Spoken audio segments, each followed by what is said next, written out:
तो बच्चों हम लोग लेंस में ऑब्जेक्ट और इमेज के मोशन के बारे में डिस्कस कर रहे थे। लास्ट वीडियो में हम लोगों ने डिस्कस किया कि अगर ऑब्जेक्ट ऑप्टिकल एक्सिस के अलोंग मोशन करता है तो हम लेंस के फॉर्मूले को डिफरेंशिएट करते हैं, और अगर परपेंडिकुलर मोशन करता है तो ट्रांसवर्स मैग्नीफिकेशन के फॉर्मूले को डिफरेंशिएट करते हैं। तो एक एग्जांपल हम लोग ले लेते हैं कि अगर if motion is at some angle, अगर मोशन कुछ एंगल पे हो रहा है, तो इसमें एक क्वेश्चन में आपको एक एग्जांपल डिस्कस करता हूँ बिना कोई थ्योरी एक्सप्लेन किए, ठीक है ना। फिर हम लोग इसकी जनरलाइज एग्जांपल पे आएंगे। तो एक तो सिंपल एग्जांपल बच्चों ये हो सकता है कि अगर हमारे पास एक मान लेते हैं बाई कॉन्वेक्स लेंस है और ये रेस्ट पे है, ठीक है, एक सिंपल केस ले रहा हूँ, और एक ऑब्जेक्ट ऑप्टिकल एक्सिस पे है और उसकी वेलोसिटी 20 मीटर पर सेकेंड है, दिस एंगल इज़ 37 डिग्री। तो इसका जो एक्स कंपोनेंट होगा ये दिस इज़ 20 cos 37, ये cos 37 4/5 होता है तो ये 16 हो जाएगा, ये 20 sin 37 होगा, ठीक है। ये डिस्टेंस आपको मान लेते दी गई है 60 सेंटीमीटर, एंड फोकल लेंथ जो आपको दी गई है दैट इज़ 40 सेंटीमीटर। तो सबसे पहले इमेज डिस्टेंस अगर हम कैलकुलेट कर लें 1/v माइनस 1/60 1/40, तो v की वैल्यू आ रही है प्लस 120 सेंटीमीटर, ठीक है। अब चूंकि ऑप्टिकल एक्सिस पे तो कुछ बच्चे इसको डायरेक्टली सॉल्व कर देते हैं और सही भी हो जाता है। जैसे लेंस तो मूव कर नहीं रहा है, तो लेंस की वेलोसिटी x में भी ज़ीरो है और लेंस की वेलोसिटी y में भी ज़ीरो। तो सबसे पहले इमेज जो कि 120 पे बन रहा है, यहाँ से 120 सेंटीमीटर पे बन रहा है, उसका x कंपोनेंट निकालेंगे। तो x कंपोनेंट के लिए सिंपल ऑप्टिकल एक्सिस के अलोंग जो हम लोगों ने फॉर्मूला निकाला था, तो x कंपोनेंट के लिए क्या करेंगे, सिंपल लगाएंगे इमेज की वेलोसिटी x के अलोंग माइनस लेंस की वेलोसिटी x के अलोंग, μ1 माइनस μ फाइनल, बट यहाँ पर एयर है तो v square by you square object minus lens, पर ये ऑप्टिकल एक्सिस के अलोंग मोशन है और ये एज इट इज़ लगेगा हमेशा। लेंस की वेलोसिटी ज़ीरो है तो ये दोनों ज़ीरो हो जाएंगे, तो इमेज की वेलोसिटी का x component v square by you square हो जाएगा 4, क्योंकि v 60 है प्लस का और u माइनस 6, ये प्लस 120 है और ये 60, और ऑब्जेक्ट की वेलोसिटी जो आ रही है वो है आपकी प्लस का 16 x कंपोनेंट में, तो दैट विल बी 64 मीटर पर सेकेंड। तो x कंपोनेंट 64 होगा। y कंपोनेंट के लिए हम लोगों ने पढ़ा था जो ऑप्टिकल एक्सिस के h मैग्नीफिकेशन को डिफरेंशिएट करके hi by ho v by you आया था, ठीक है ना। तो इसको डिफरेंशिएट करके जो हम लोगों ने रिजल्ट निकाला था vi y minus v lens y, it is v by you times v o y minus v lens y। तो इसमें अगर ये वाला टर्म अभी ज़ीरो है दोनों के दोनों, तो इमेज का जो y कंपोनेंट आएगा it is minus 120 divide plus 120 divide by minus 60, और ये वाला कंपोनेंट आएगा 12, साइन 37 की वैल्यू 3/5 होती, तो 12 आएगा, तो ये 2 माइनस का 24, यानी जो इमेज है इधर की तरफ 64 मीटर पर सेकेंड होगा, इधर की तरफ 12 होगा।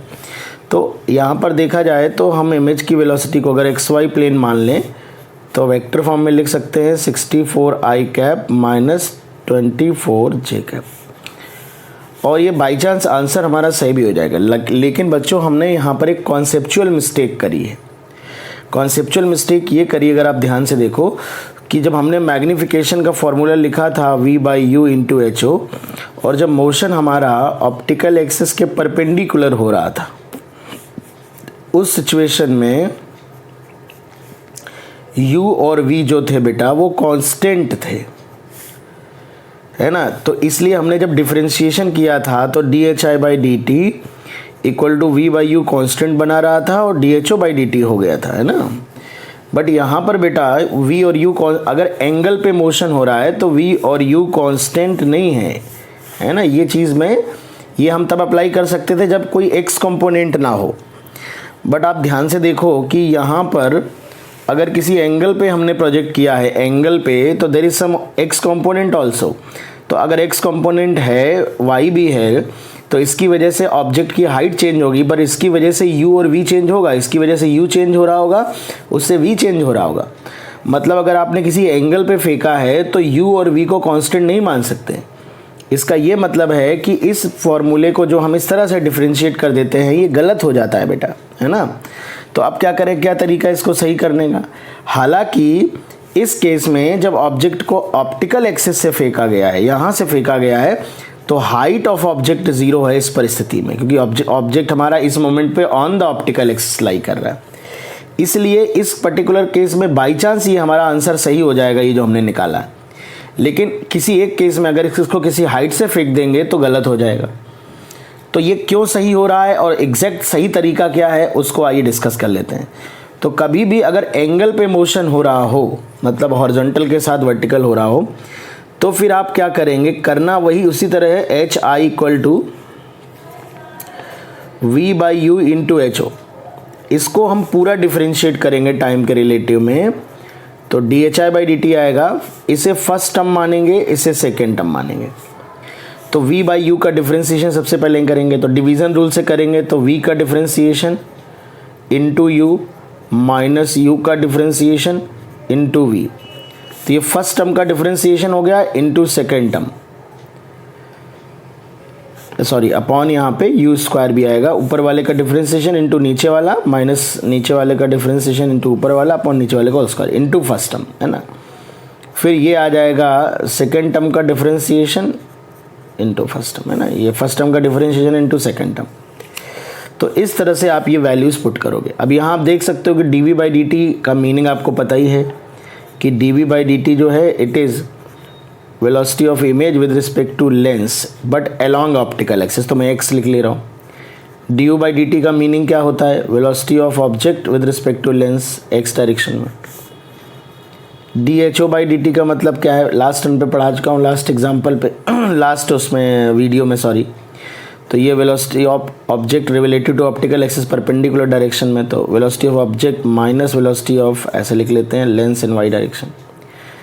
D H I by D T क्या है, velocity of image in Y direction minus velocity of lens in Y direction, है ना। और यू वी एच ओ मतलब हाइट ऑफ ऑब्जेक्ट।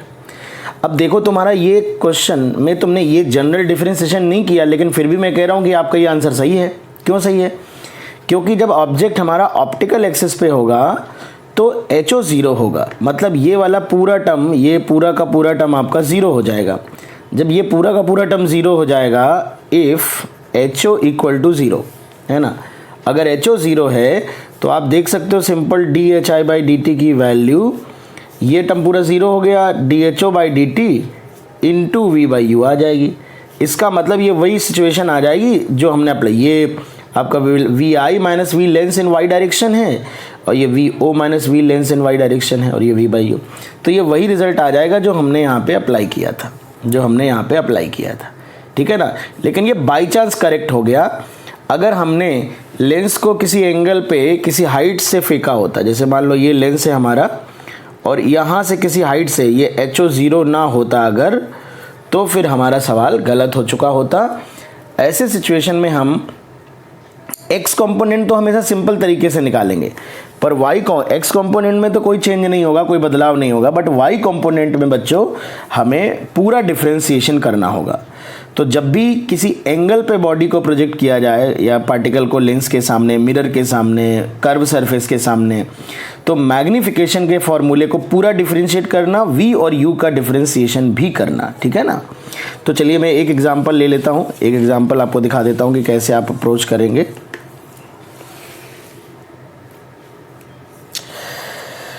तो एक एग्जांपल ले लेते हैं, चलिए।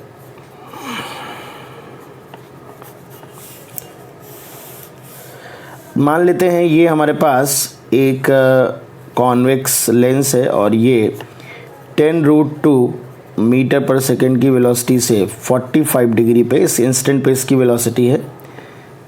एक ऑब्जेक्ट है जो कि 2 सेंटीमीटर की हाइट पे यहाँ है, और इसे भी हमने, चलिए 20 ही मान लेते हैं, 20 मीटर पर सेकेंड की वेलोसिटी से 53 डिग्री पे प्रोजेक्ट किया। अब tan 53 जो होता है वो 4/3 होता है, तो sin 53 4/5 और cos 53 3/5 हो जाएगा। ठीक है, तो इसका x कंपोनेंट हो जाएगा 12 और y कंपोनेंट हो जाएगा 16। cos 53 sin 53 है ना, cos 53 जो होता है दैट इज़ 3/5 और sin 53 जो होता है वो 4/5 होता है।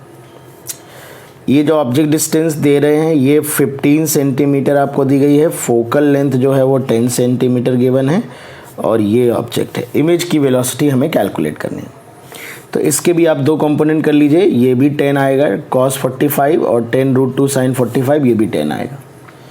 सबसे पहले आप इमेज और ऑब्जेक्ट डिस्टेंस पे कैलकुलेशन करेंगे तो 1/v minus 1/u is equal to 1/f, तो v जो आएगा वो 30 सेंटीमीटर आएगा, v विल बी 30 सेंटीमीटर। सबसे पहले x कंपोनेंट में बच्चों बिल्कुल दिमाग नहीं लगाना है, x कंपोनेंट तो बिल्कुल एज इट इज सिंपल तरीके से सॉल्व करेंगे। तो x कंपोनेंट में आपको जानते ही हैं, अब ये वाला रिजल्ट लगता है dv/dt, it is v² / u² du/dt है ना। तो इसी को हम लोग लिख देते थे velocity of image minus velocity of lens. चूंकि x और y दोनों में मोशन कंसीडर करें, इसे मैं x मान रहा हूँ, इसे y मान रहा हूँ, तो इसलिए मैं यहाँ x लिखता चलता हूँ ताकि आइडिया लगे कि हम ऑप्टिकल एक्सिस के अलॉन्ग हैंडल कर रहे हैं। v² / u² velocity of object minus velocity of lens. अब इसमें वैल्यू पुट कर देते हैं। चलिए x कंपोनेंट, ये ऑब्जेक्ट लेंस का x कंपोनेंट 10 है, v² / u² 4 आएगा, v 30 है प्लस का और u माइनस 15 है, होल स्क्वायर करने पे पॉजिटिव हो जाएगा तो 4 आएगा। ऑब्जेक्ट की वेलोसिटी का जो x कंपोनेंट है दैट इज़ 12, ये वाला x कंपोनेंट 12 है और लेंस का 10 है। तो यहाँ से आप देख रहे हैं vix जो आएगा ये 10 इधर आएगा प्लस का हो जाएगा और 2 × 4 + 8 हो जाएगा, तो 18 मीटर पर सेकेंड आ जाएगा। ठीक है, अब यहाँ से दो चीज़ें जज कर लीजिए, ये वाली चीज़ है du/dt और ये वाली चीज़ है dv/dt। तो du/dt की वैल्यू क्या है, तो ये देखिए ये लिखी हुई है, तो ये ज़रूरत पड़ेगी एक y कंपोनेंट, तो du/dt हमारा है 2। ठीक है ना, du/dt 2 है, dv/dt कितना है ये भी देख लो। तो ये पूरी चीज़ dv/dt है। तो चाहे ऐसे समझ लो कि इमेज का x कंपोनेंट 18 आया है, तो 18 माइनस 10 8 आएगा। ये dv/dt ये इसके बराबर है, तो ये 2 × ये 2 है × 4 8 आ जाएगा, तो dv/dt + 8 है। HO की वैल्यू 2 सेंटीमीटर है, ये मीटर पर सेकंड में है। चूँकि मैग्नीफिकेशन ये यूनिटलेस होता है, तो अगर इनको मीटर पर सेकंड में यूज़ कर रहे हो तो आंसर भी मीटर पर सेकंड में ही आता है। आपको सेंटीमीटर को मीटर में कन्वर्ट करने की ज़रूरत नहीं पड़ती, क्योंकि v² u² में यूनिट कैंसिल आउट हो जाती है। तो आइए वैल्यूज़ पुट करते हैं। अब इमेज का, अब देखिए ये याद नहीं रहेगा, आपको हमेशा डिफरेंशिएट करना पड़ेगा। तो HI = v/u × HO, तुरंत यहाँ से डिफरेंशिएट कर लीजिए, dHI/dt फर्स्ट टर्म का डिफरेंशिएशन। तो पहले v/u का डिफरेंशिएशन करेंगे, इसे पूरे को फर्स्ट टर्म मान रहे हैं, इसे सेकंड टर्म मान रहे हैं। तो ऊपर वाले का डिफरेंशिएशन न्यूमरेटर का इंटू डिनोमिनेटर माइनस नीचे वाले का डिफरेंशिएशन इंटू ऊपर वाला अपॉन नीचे वाले का होल स्क्वायर। तो ये फर्स्ट टर्म का डिफरेंशिएशन हो गया into second term plus second term का डिफरेंशिएशन इंटू फर्स्ट टर्म। अब एक एक वैल्यू पुट करते चले जाते हैं। ठीक है, अब यहाँ पे देखें कि dHO/dt की वैल्यू क्या होगी। तो dHO/dt की वैल्यू भी मैं दिखा देता हूँ। तो dHO/dt की वैल्यू अगर आप देख रहे हैं, ऑब्जेक्ट 16 से जा रहा है और ये जो ऑप्टिकल एक्सिस है ये भी 10 से जा रही होगी लेंस के साथ। तो ये velocity of object in Y direction minus lens के रिलेटिव में होता है, ये बता चुका हूँ मैं कई बार। तो इसकी वैल्यू आएगी 16 - 10 6 आएगी। अब चलिए एक एक वैल्यू पुट कर लेते हैं इस रिजल्ट में। तो dHI/dt हमारा क्या है, it is velocity of image in Y direction minus velocity of lens in Y direction that is 10 है ना। dHI/dt क्या होता है, ये dHO/dt यहाँ dHI/dt होता है VIY minus V lens Y, मतलब इमेज की वेलोसिटी लेंस के रिलेटिव में perpendicular to the optical axis. तो रिलेटिव वेलोसिटी है तो सिंपल माइनस करेंगे, वेलोसिटी में वेक्टर वाला साइन लगाएंगे, upward positive, downward negative, rightward positive, leftward negative. और V और U जो है वो उसमें रे डायग्राम वाला साइन कन्वेंशन चलता है। तो चलिए dv/dt की वैल्यू 8 है, U की वैल्यू है -15, साइन के साथ पुट करना है बिल्कुल। du/dt की वैल्यू 2 है और v की वैल्यू है +30 डिवाइडेड बाय -15 का whole square into centimeter, H O है 2 सेंटीमीटर, ठीक है। अब आप देखो ये सेंटीमीटर है, ये सेंटीमीटर इंटू सेंटीमीटर, ये सेंटीमीटर स्क्वायर कैंसिल आउट हो जाएगा। मतलब ये सेंटीमीटर और मीटर पर सेकंड मिक्स हो रहे हैं तो कोई चिंता वाली बात नहीं है, क्योंकि ये सेंटीमीटर में ये सेंटीमीटर तो ऊपर भी सेंटीमीटर स्क्वायर नीचे भी सेंटीमीटर स्क्वायर कैंसिल आउट हो जाएगा, है ना। Plus D H O by D T जो है वो हो जाएगा तुम्हारा, D H O by D T यहाँ निकाला है देखो हमने, ये 6 आ जाएगा। बस को क्वेश्चन को थोड़ा पेशेंस में करना है, थोड़ा कैलकुलेटिव और लेंदी होता है, जल्दी जल्दी आएगा भी नहीं, एडवांस में ही आएगा अगर आएगा तो। +6 हो गया D H O by D T V by U, तो वी है +30, यू है -15। तो इसको अगर आप सिंप्लीफाई करेंगे तो इमेज की वेलोसिटी आ जाएगी। तो चलिए इमेज की वेलोसिटी वाई डायरेक्शन में ये 10 आ जाएगा इधर, और एक 15 से ये 15 कैंसिल आउट हो जाएगा, ठीक है। तो ये 15 जाएगा, यहाँ से 15 जाएगा तो 4 बचेगा, तो 8 यहाँ से -8 आएगा, यहाँ पे मैं प्लस लगा लेता हूँ, ब्रैकेट लगा लेता हूँ, यहाँ आएगा -8 और यहाँ -4 आएगा, ये ऊपर मल्टीप्लाइड बाई 2 है और नीचे -15 बचेगा, नहीं -15 का होल स्क्वायर है तो ये तो 15 हो जाएगा, और ये बचेगा -12 क्योंकि ये -2 हो जाएगा। फिर ये -12 इंटू -24 डिवाइड बाई 15, तो 10 और -12 तो -2 बचेगा, और ये माइनस आएगा 24 डिवाइड बाई 15, 24 डिवाइड बाई 15, तो 3 से आप डिवाइड कर दीजिए इसको, तो ये आ जाएगा 10 माइनस का 18 डिवाइड बाई 5। कैलकुलेशन चेक कर लेना भाई, कभी कभी हो जाती है मिस्टेक, बट मेथड इंपॉर्टेंट है, मेथड समझना। तो इमेज की वेलोसिटी हो गई, एक्स कंपोनेंट आया था हमारा +18, एक्स कंपोनेंट +18 आया था, ठीक है। तो एक्स कंपोनेंट +18 आया था, तो 18 आई कैप, और वाई कंपोनेंट 18/5 जे कैप। ये हमारी इमेज की वेलोसिटी होगी। आप चाहो तो ट्रांसवर्स मैग्नीफिकेशन यूज़ करके इमेज की लोकेशन पता कर सकते हो। एच ओ अगर 2/5 है तो मैग्नीफिकेशन अगर देखोगे तो ट्रांसवर्स मैग्नीफिकेशन जो आएगा v/u -2 आएगा। -2 का मतलब इन्वर्टेड बनेगा, तो ये 2 सेंटीमीटर ऊपर है तो ये 4 सेंटीमीटर नीचे बनेगा, 30 सेंटीमीटर, 4 सेंटीमीटर नीचे होगा ऑप्टिकल एक्सिस के, और वेलोसिटी होगी 18 आई कैप -18/5 जे कैप। तो ये हम लोग वेलोसिटी के बारे में डिस्कशन कर रहे थे। इसी तरह से आप किसी भी लेंस के, अगर जनरल फार्मूला होगा, मतलब लेंस के दोनों तरफ मीडियम अलग अलग भी होगा, तो बस मैग्नीफिकेशन के जो फार्मूले जिन्हें हमने डिफ्रेंशिएट किया, इसमें mu initial upon mu final से मल्टीप्लाई हो जाएगा, यहाँ पर भी mu initial upon mu final और हो जाएगा, है ना, और उसमें कोई खास चेंज नहीं आएगा, ठीक है। तो ये मोशन ऑफ ऑब्जेक्ट और इमेज है।